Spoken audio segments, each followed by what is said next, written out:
بسم اللہ الرحمن الرحیم۔ ناظرین گرامی، آج میرے سامنے ایک سوال ہے۔ بہت سارے لوگ یہ سوال کرتے ہیں کہ قرآن کریم میں اللہ تبارک و تعالی کئی مقامات پر یہ فرماتے ہیں کہ قرآن کریم شفا ہے، وَنُنَزِّلُ مِنَ الْقُرْآنِ مَا هُوَ شِفَاءٌ وَرَحْمَةٌ لِّلْمُؤْمِنِينَ۔ قرآن شفا ہے۔ اسی طرح اللہ تبارک و تعالیٰ نے فرمایا یا ایھا الناس قد جاءتکم موعظۃ من ربکم وشفاء لما فی الصدور، کہ تمہارے سینوں کے لیے شفا ہے۔ تو سوال اکثر لوگ یہ کرتے ہیں کہ قرآن کریم کیسے شفا ہے؟ اس میں سب سے پہلی بات سمجھنے کی یہ ہے کہ لوگوں کو جو اشکال ہوتا ہے وہ اس وجہ سے کہ اکثر لوگ بیمار ہو جاتے ہیں، کسی کو بخار ہے، کسی کو بلڈ پریشر کا مسئلہ ہے، کسی کو شوگر کا مسئلہ ہے، مختلف بیماریاں ہیں، اور اس میں مختلف عاملین کے پاس لوگ جاتے ہیں اور وہ دم درود کرتے ہیں، اس سے کسی کو فائدہ ہو جاتا ہے اور کسی کو نہیں ہوتا۔ تو لوگوں کے ذہن میں یہ اشکال آتا ہے کہ یہ شفا کیوں نہیں حاصل ہو رہا۔ اس بات کو سمجھنا چاہیے کہ اللہ تبارک و تعالیٰ نے قرآن کریم میں جو قرآن کو شفا کہا ہے، اس میں سب سے پہلی بات سمجھنے کی یہ ہے کہ قرآن کریم تو ظاہری باطینی ہر قسم کے امراض کے لیے شفا ہے، لیکن اس میں یہ اس شخص کے لیے ہے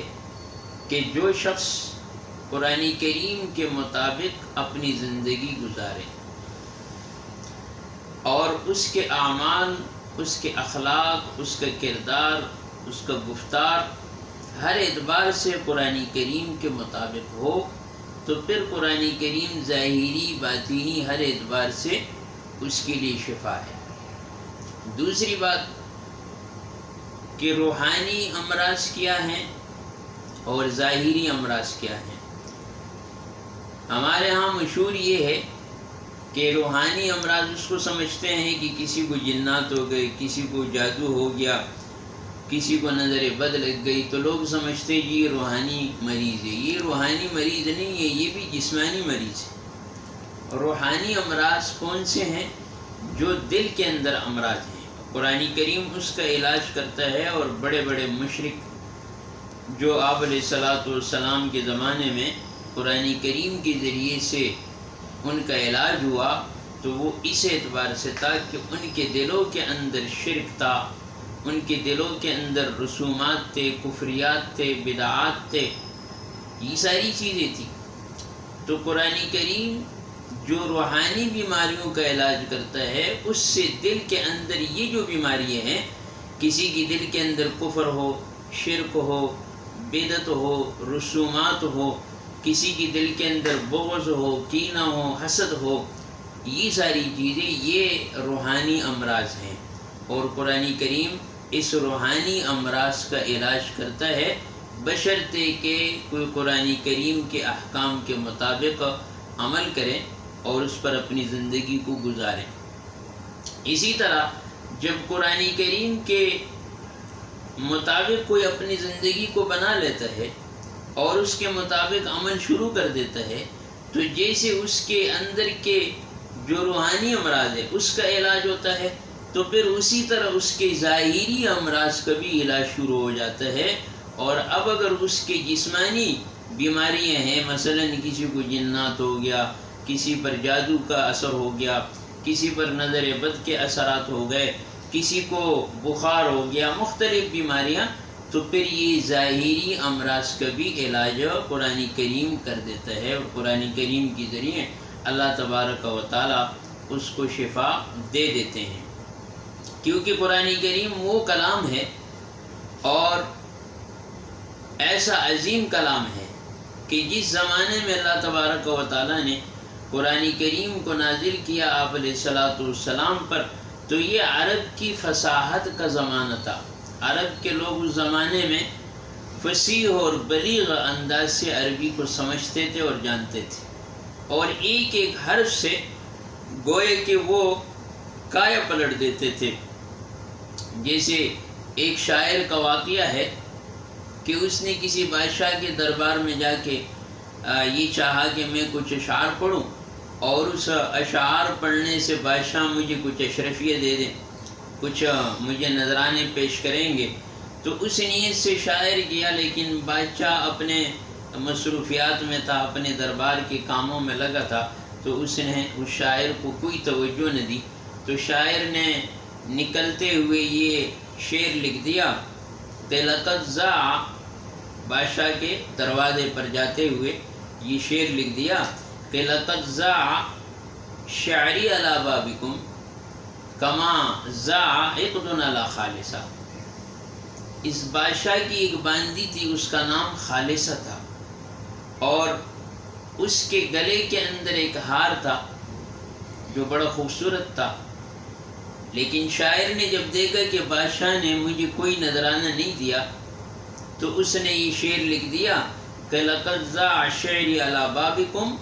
کہ میرے اشعار تیرے دروازے پر ایسے ضائع ہو گئے، کما ضاع عقد علی خالصہ، جیسے کہ یہ خالصہ باندی کے گلے میں جو ہار تو نے ضائع کر دیے۔ بادشاہ کی پولیس والوں نے جب دیکھا کہ اس نے تو بادشاہ کی بے حرمتی کر دی اور ایسا شعر لکھ دیے دروازے پر جاتے ہوئے، بادشاہ کو پتہ چلا، اس نے پولیس کو دوڑایا، جا کر اس شاعر کو پکڑ کے لائے اور بادشاہ کے سامنے پیش کیا۔ بادشاہ نے کہا تو نے یہ گستاخی کیوں کی؟ تو اس نے کہا بادشاہ سلامت، میں نے تو کوئی گستاخی نہیں کی، میں نے تو آپ کی تعریف کی ہے۔ تو یہ جب اندر داخل ہو رہا تھا یہ شاعر،